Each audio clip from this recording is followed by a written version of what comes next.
So today is the 8th day of November 2016, and it is the election day.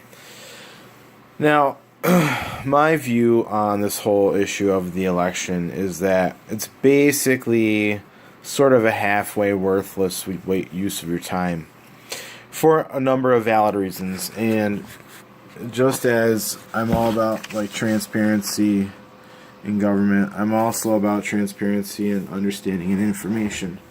So notice the really cool Star Wars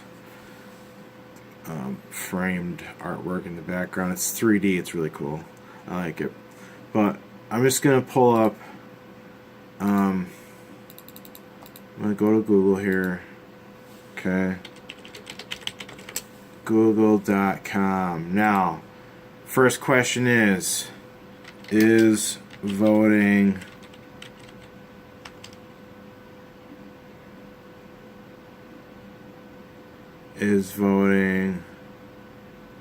a right?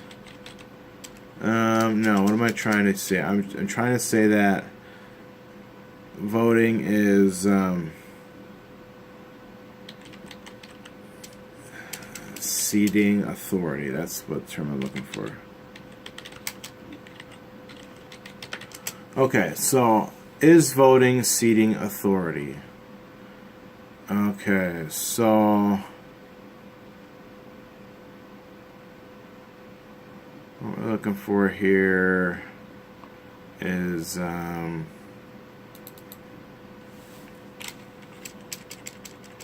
we'll search, because I know I've seen this stuff before and I know I can find it, and this is kind of like, so I'm going to search voting sovereignty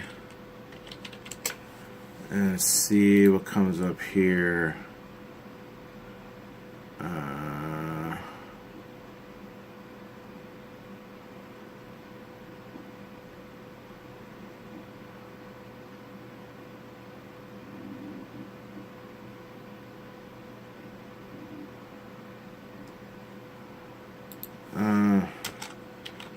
Hidden contract, because this is about full disclosure, the issue of voting and what it means.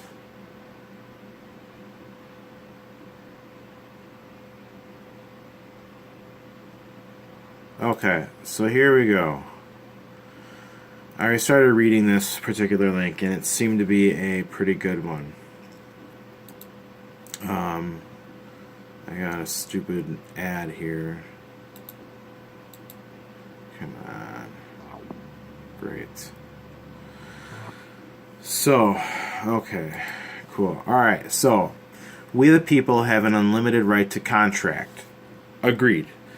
Guaranteed by the Constitution, generally speaking, and the common law preceding it. Yes, so it was the belief that underpinned or laid the foundation for the Constitution, the way it was written, the way it was thought of by Jefferson, who penned the majority of it, and it was edited by the collective assembled to do so.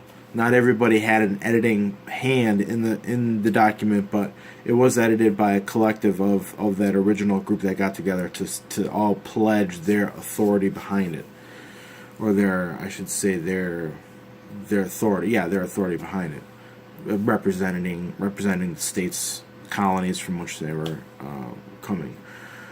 So, so it's the common law. It's the belief, the general belief amongst the people. That's common law. We also live in a very commercial culture, agreed, dominated by commercial agreements, yes, and contracts whereby we unwittingly, and what is unwittingly? Let's just look that up real quick. We're going to go copy, unwittingly, paste, unwittingly, inadvertent, unintentional, accidental. His insult, though unwitting, pained her. So not knowing, unaware. Okay? So, whereby we unwittingly give contract, okay, give and contract in parentheses, our freedoms, rights, and our sovereign state citizenship away. So sovereign state. State meaning liquid, solid.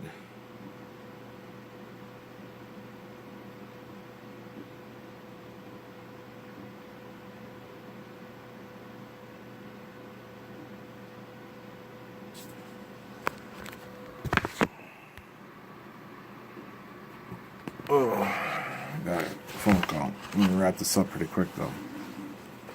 Oh no. Damn it. It was set up so good. Okay. So, state meaning liquid, solid, gas. Okay? It's like a state of energy, a state of mass. So, and our sovereign state citizenship away. Now, the use of the word citizenship is questionable because that is the main issue that we have here, is that contract of citizenship and what citizenship requires you to do, bounds you as a duty to do. Paying taxes, that could very well be one of them, but that might be for another video because I want to keep this under 10 minutes. So, every time you sign your name on a form, yes, agreed, you are entering into a commercial agreement that can bind you to perform as specified. Now, let me clarify that statement because that's very important. Pay close attention to this. If you use a government-issued document, you are saying that you are that person, that government entity created, that corporation created a sub-corporate entity, all capitalized letters, okay? Dead in the law, okay?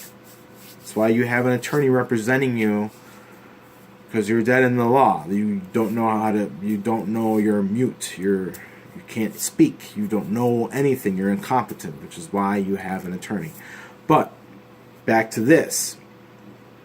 You're acting through a title that is created by an authority, and that authority over that title can direct whoever is acting through that title and bind that person with rules and laws and regulations, however egregious or however like completely idiotic and unnecessary and a waste of human existence and time and energy. Okay? Understand that. You are entering into a commercial agreement that can bind you to perform as specified. Some of these contracts may be harmless. Sure. Yet others may bind us in ways we do not fully comprehend. Long-distance phone companies bind you to the law of the District of Columbia. Okay? That's where the big government comes from. These are so-called adhesion contracts. Contracts must be voluntary in nature and fully disclosed in order to be enforceable and must meet all the following criteria.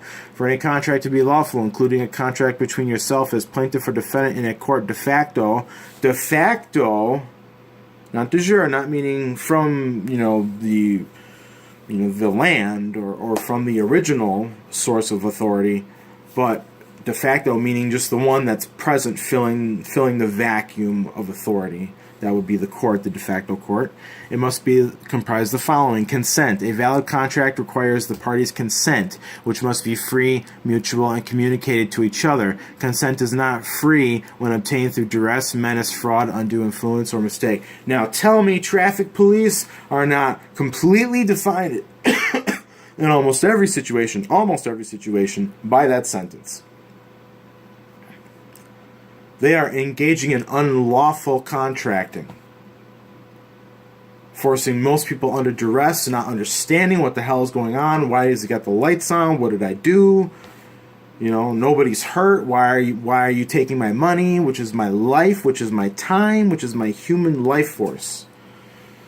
Full disclosure by both parties. Neither party can later claim you should have known if it was not specifically declared at the time of making the contract. So to wrap this up, always read the fine print and always make sure that if you do not want to consent to anything with somebody, you say, I do not agree to contract with you. Be very specific, especially with the police. And I'll try and talk more about that later. Wake and Bake with Tom. Be back with more videos.